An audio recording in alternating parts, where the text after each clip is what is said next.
Dark Nebula. The first flash of light was so sudden it felt like a crack in the sky itself. Ryan had been hiking for hours, the sun dipping below the horizon, casting long shadows through the dense trees of the remote forest.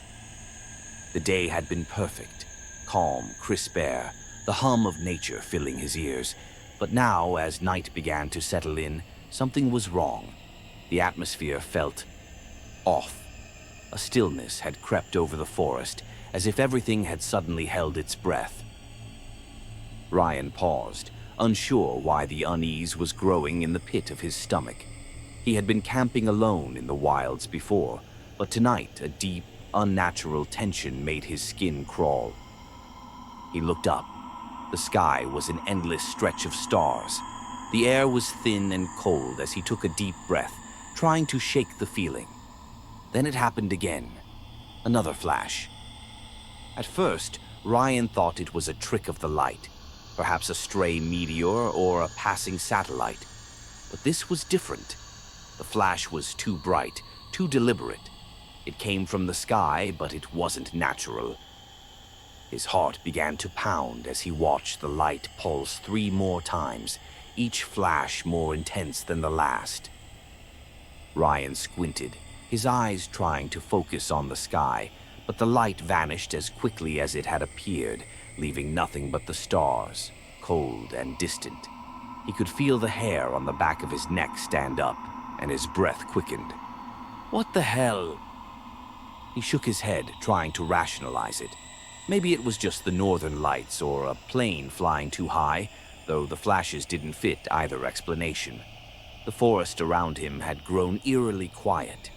Even the usual sounds of the evening, the rustle of leaves, the distant calls of birds, had gone silent.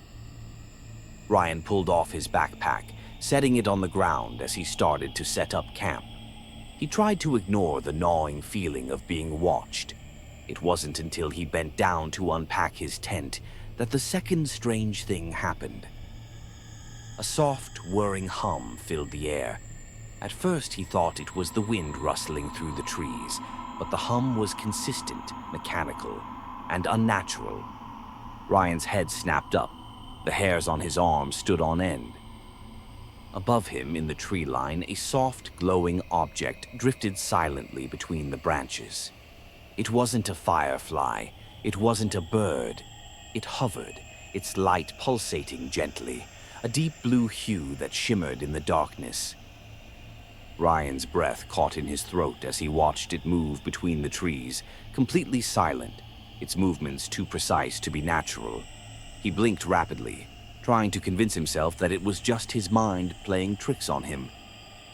But the object stayed there, floating just out of his reach, moving from tree to tree like it was looking for something.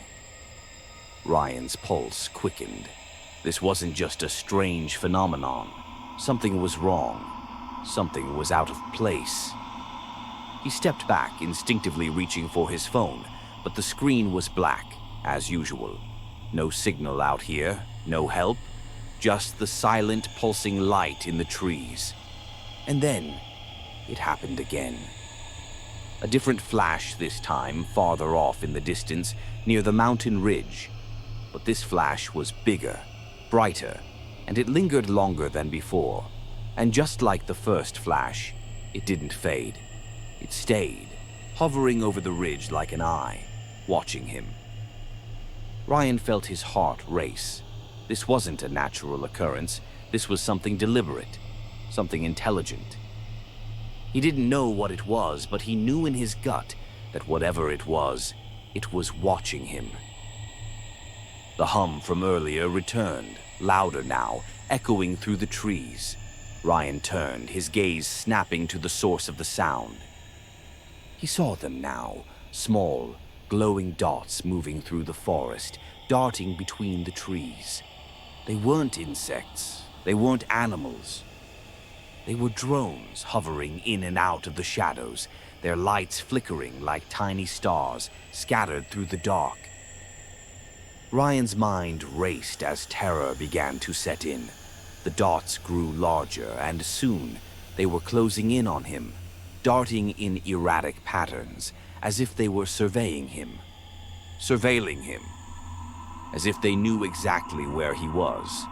He stumbled backward, nearly tripping over his own feet, as the drones flitted from tree to tree, their small mechanical bodies weaving between the trunks, each one pulsing a faint, eerie light. Okay, Ryan muttered to himself, backing away. He was trying to stay calm, trying to make sense of what was happening. But deep down, he knew this wasn't just some weird light show or malfunctioning technology. This was intentional. He turned toward his tent, grabbing his backpack and making for the open area where he could see the forest around him clearly. But as he moved, he noticed something else, something even more terrifying. The creatures. He froze in place, unable to move as he saw them, figures emerging from the tree line, humanoid but distorted. Their bodies were thin, elongated, with limbs that were too long for human proportions. They stood there in the shadows, their eyes glowing softly in the dark like the drones, watching him. Ryan's breath caught in his chest. He could feel the presence of something far older than anything he had ever encountered. These weren't animals. They weren't even human. They were things, alien, otherworldly. Their bodies glowed faintly in the dim light as though they were made of stardust and shadows. One of them stepped forward, its movements fluid and unnaturally graceful. The others remained still, like statues, their eyes fixed on him. Without thinking, Ryan turned and bolted. He ran as fast as he could, pushing through the underbrush, crashing through the trees. He had no plan, no idea what he was running from, but every instinct in his body screamed that he had to get away. But the drones followed. The creatures followed. The eerie hum filled the air, louder now, as if they were right behind him. He could hear their footsteps, soft, almost silent, pressing against the forest floor as they stalked him.